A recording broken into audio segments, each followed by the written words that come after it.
Penyanyi pop Madonna menyatakan ketidaksetujuannya terhadap pesan Paus Leo ke-14 dalam komentarnya di halaman Instagram Catholic News Agency atau CNA. CNA melaporkan Paus Leo ke-14 menyebut peran utamanya sebagai pemimpin gereja adalah meneguhkan iman umat Katolik dan mewartakan Injil kepada dunia, bukan menyelesaikan krisis global. Saya tidak melihat peran utama saya sebagai pemecah masalah dunia. Saya juga tidak melihat peran saya seperti itu sama sekali. Benar-benar. Meskipun saya berpikir bahwa gereja memiliki suara, sebuah pesan yang perlu terus disampaikan untuk diucapkan dan diucapkan dengan lantang, ungkap Paus Leo.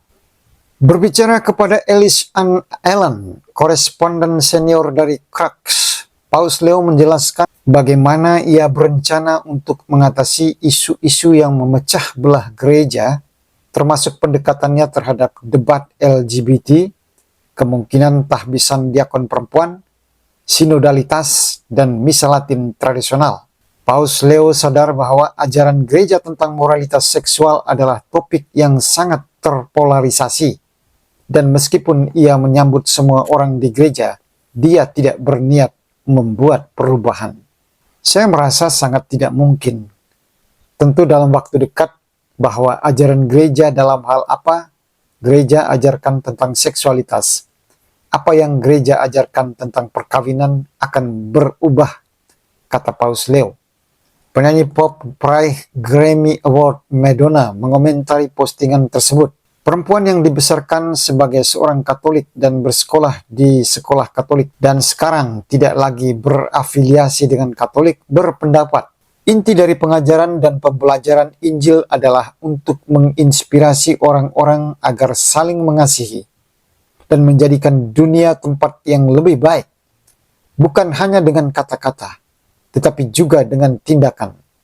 Persis seperti yang Yesus lakukan. Saya sungguh kecewa dengan hal ini. Influencer Instagram Katolik Jordan Burke memberi tanggapan yang menohok terhadap kritik Madonna.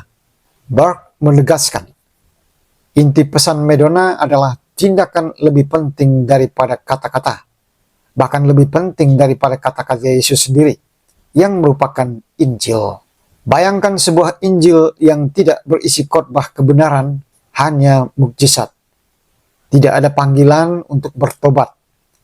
Yesus hanya seorang pria yang berkeliling melakukan hal-hal baik karena ia ingin. Jika memang begitu, mengapa Yesus disalibkan? Narasinya tidak sesuai. Yesus disalibkan bukan karena ia baik. Ia disalibkan karena ia memanggil kita untuk bertobat.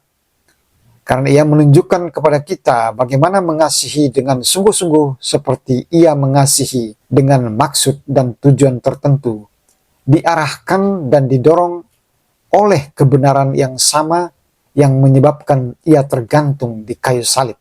Jordan Burke juga mengatakan, tindakan memang penting, tetapi niat di balik tindakan itu bahkan lebih penting. Dunia tidak hanya membutuhkan tindakan baik, dunia membutuhkan pertobatan. Dan itu datang dengan mendengarkan firman terlebih dahulu dan kemudian menjalaninya seperti yang Yesus lakukan, bukan salah satu atau yang lain. Apa pendapat Anda tentang komentar Madonna dan tanggapan Jordan Burke? Silakan tulis di kolom komentar.